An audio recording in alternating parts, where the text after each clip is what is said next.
ओम शांति। अक्सर करके हम देखते हैं सीरियल में ना है अट्रैक्शन, दूसरा है कहीं ना कहीं किसी के प्रति जेलेसी। तो अट्रैक्शन आज देखें हमारी लाइफ में भी अगर हम अशांत महसूस कर रहे हैं तो उसका कारण एक अट्रैक्शन का हो सकता है और दूसरा कहीं ना कहीं जेलेसी भी हो सकती है। अगर आप भी या हम सब जो भी परेशान हैं उसका कारण जेलेसी है। तो जेलेसी पर आज मैं बात करना चाहती हूँ कि जेलेसी क्या है, जो ईर्ष्या होती है इसका कारण क्या है, क्यों ये ईर्ष्या हो रही है। लेकिन सबसे पहले हमारी जो ईर्ष्या है वो किसके साथ होती है। कभी भी आप देखेंगे हमारे जो बड़े होते हैं या हमसे बहुत आगे निकल गए हैं, बड़े हैं, पूर्वज हैं, तो उनके साथ हमारे कोई ईर्ष्या नहीं पनपती है, ऐसी कोई भावना हमारे अंदर नहीं आती है। ईर्ष्या हमेशा आप देखेंगे या तो बराबर वाले के साथ आएगी या अपने से छोटा कोई अगर आपसे आगे चला जाता है, लाइफ में बहुत कुछ कर लेता है जो आप अचीव नहीं कर पाते हैं और वो कर लेते हैं, तो उनके प्रति आपकी जेलसी क्रिएट होने लगती है। आपने किसी को मदद की पर समय भी लगाया, धन भी लगाया, अपनी वैल्यूज भी लगाई, तो वो व्यक्ति आगे चल के बहुत ग्रो कर जाता है, तो कहीं ना कहीं आप पीछे रह जाते हो। वो भी एक जेलेसी का कारण बनता है, क्योंकि वो ग्रो जब कर रहा होता है डेफिनेटली वो अपनी उस चीज़ में बिजी है वो व्यक्ति, और वो कहीं ना कहीं आपको निग्लेक्ट करता है या कहीं ना कहीं वो आपको रिगार्ड नहीं दे पा रहा है, या जो भी कॉन्सिक्वेंसेस हो सकते हैं। तो जो आपको लगता है कि भाई मेरी वजह से ये व्यक्ति इतना ग्रो कर रहा है तो इसको एटलीस्ट मुझे पूछना चाहिए था, तो जब वो रिगार्ड नहीं देता है, आपसे कोई परमिशन नहीं लेता है और वो व्यक्ति आगे बढ़ता है, तो वहाँ भी जेलेसी आपके अंदर क्रिएट होती है। तो जेलेसी की जो भावना है जब आती है हमारे अंदर, तो सबसे पहले तो उसकी जो भी वो व्यक्ति अच्छा काम कर रहा है, इतना रिस्पेक्टेबल काम कर रहा है वो व्यक्ति, लेकिन हम उस समय उसको उसके काम को रिस्पेक्ट नहीं दे पाते हैं, या उस व्यक्ति को हम रिस्पेक्ट नहीं कर पा रहे हैं, सराहना नहीं करते उसके काम की। कहीं ना कहीं उसके काम में हम कमी निकालेंगे, है ना कुछ उसके, या तो आप बैक स्टोरी को जानते हो, उसके बैकग्राउंड को जानते हो, तो उस पर आप क्रिटिसाइज करने लग जाएंगे। हाँ, हम मुझे पता है कि सामने वाला कैसा है। तो इस टाइप की जो भावना जब पनप रही है, तो समझ लीजिए कि आपके अंदर वो जेलेसी क्रिएट हो रही है। अब ये जो जेलेसी क्रिएट हो रही है उस व्यक्ति का तो कुछ भी नुकसान नहीं कर सकती है। अगर वो व्यक्ति, वो संबंध आप से जब परमिशन ही नहीं, काम का इंटरेक्शन है, किसी भी चीज को लेकर के है ही नहीं, तो डेफिनेटली फिर वहां पर उस व्यक्ति का तो कोई नुकसान नहीं है। और हो सकता है आपके संस्कार बहुत अच्छे हों और आप हो सकता है जेलेसी के कारण कोई ऐसा कदम नहीं उठाएंगे जो वो व्यक्ति हर्ट हो, क्योंकि उसको दर्द देने से पहले आप खुद दर्द में आ जाएंगे, क्योंकि आपको पसंद नहीं है किसी को तकलीफ देना। लेकिन अब वो भावना को कैसे रोकें? आप थोड़े दिन शांत करते फिर वो चीज़ें क्रिएट हो जाती हैं। तो कहीं ना कहीं आपकी जो ईर्ष्या है उस व्यक्ति पर जाकर के रुक गई है। तो पूरा जिंदगी क्या आप ऐसे ही सोचते रहेंगे, इस ईर्ष्या की भावना को ही लेकर के चलेंगे? इससे क्या होगा, आपको नुकसान हो रहा है, आप लाइफ में ग्रो नहीं कर पाओगे, आप परेशान होंगे, आपके अंदर इतनी नेगेटिविटी आने लगेगी, हो सकता है आपकी हेल्थ भी आप गंवा दें।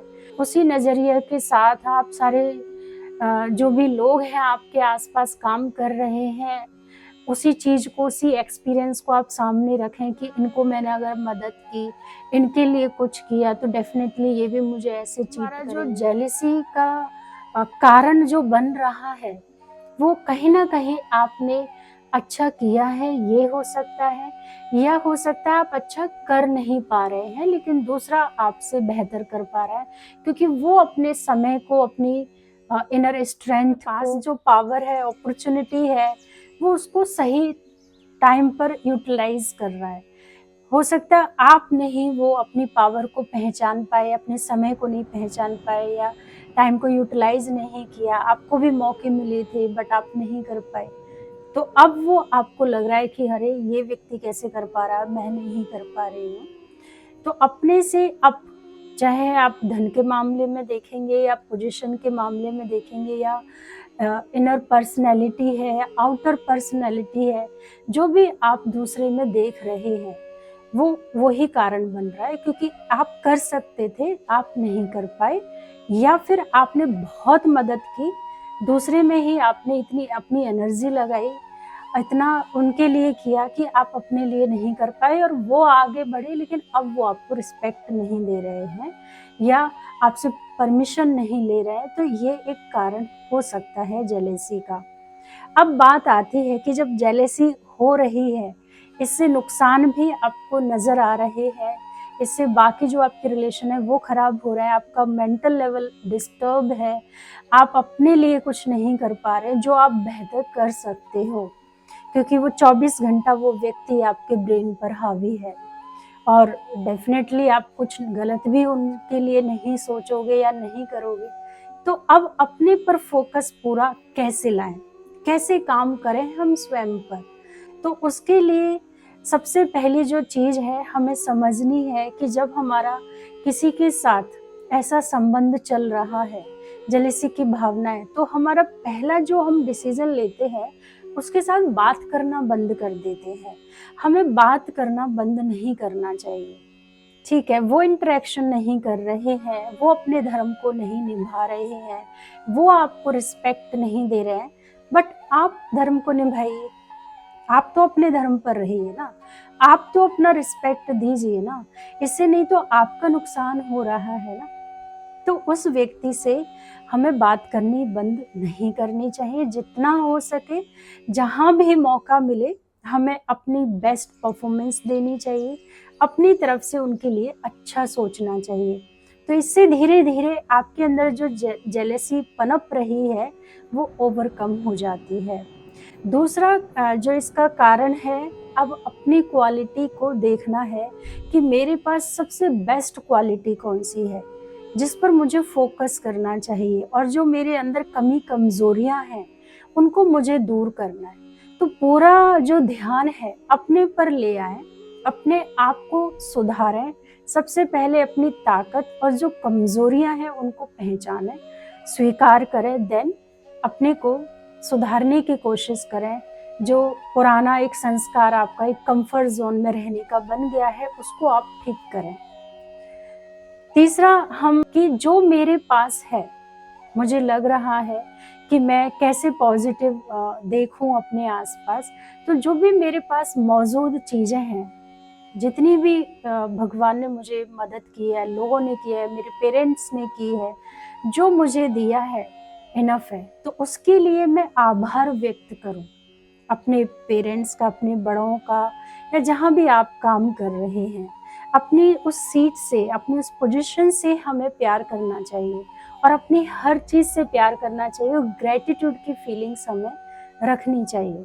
चौथा, आप उपाय कर सकते हैं, मेडिटेशन पर फोकस लाएं, थोड़ा सा मोटिवेशनल वीडियोस आप सुने, तो उससे आप जो जब खाली टाइम होता है उसी व्यक्ति के बारे में जो सोचने लगते हैं, तो वो जो सोचने की कांस्टेंट एक वृत्ति आपकी बन गई है उसको आप ब्रेक कर पाएंगे, एक पॉज दे पाएंगे और नई चीज आप ऐड ऑन कर पा रहे हैं, एक नया पर्सपेक्टिव कि कैसे मैं काम करूं, अपनी क्वालिटीज को कैसे मैं यूज करूं।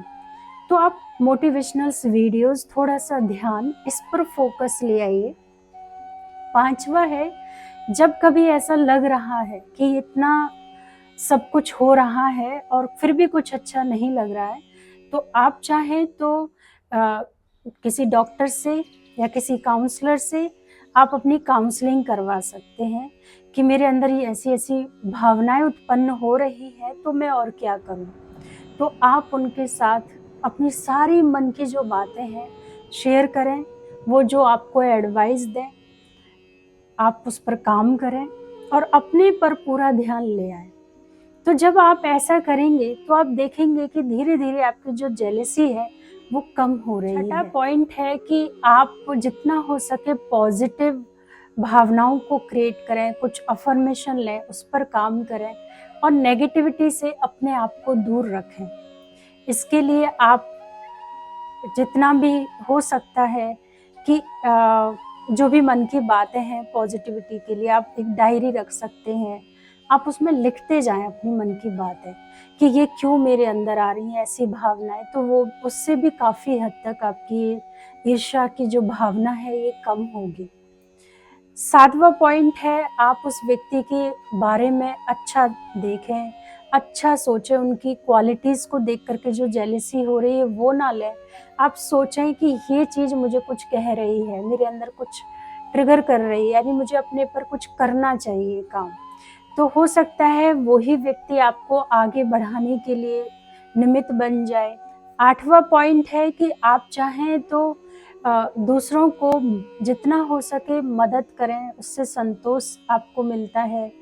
और ये बिल्कुल भी ना लाएं कि भाई पहले उसको किया तो अब मुझे क्या मिला। बिल्कुल ना सोचें, कहा जाता ना नेकी कर और दरिया में डाल। तो जब आप कर रहे थे तो आपको बहुत सुकून मिल रहा था, तो आप बिल्कुल ऐसा ना सोचें कि अब तो मुझे किसी को हेल्प करनी नहीं है, नहीं करनी है। अपना वो धर्म नहीं छोड़ना है, क्योंकि वो इनसाइड आप बहुत अच्छा फील करते थे। तो अभी भी उस क्रिया को बनाए रखना है, बट रिजल्ट अब मुझे नहीं चाहिए। आपको समझ में आ गया कि ऐसा भी होता है, ये एक लाइफ का एक्सपीरियंस आपको हो गया है। लेकिन आप दूसरों को ज़रूर मदद करें, इससे आपको संतोष मिलेगा, अच्छा फील होगा, मन शांत होगा, ऐसे लगेगा कि मैं दूसरों के लिए भी कर पा रहा हूँ या कर पा रही हूँ और अपने लिए भी कर पा रही हूँ। तो इस तरीके के कुछ पॉइंट्स आप ले सकते हैं। तो कमेंट्स बॉक्स में आप ज़रूर टाइप करें कि हाँ, मैंने ये एक प्रैक्टिस की है अगले 3 दिन 7 दिन, तो मुझे इससे रिलीफ हुआ। तो फिर आप दूसरा तीसरा पॉइंट्स भी ले सकते हैं। और अगर एक ही दिन में ये वीडियो आपको बहुत बड़ी लग रही है तो आप चाहें तो उसको वहीं रोकें, जहाँ तक आपने सुनी है उसको अप्लाई करें। लक्ष्य बना लें कि मुझे इस ईर्ष्या की जो भावना है जो क्रिएट हो रही है, इसको फाइनली ख़त्म करना है। ओम शांति।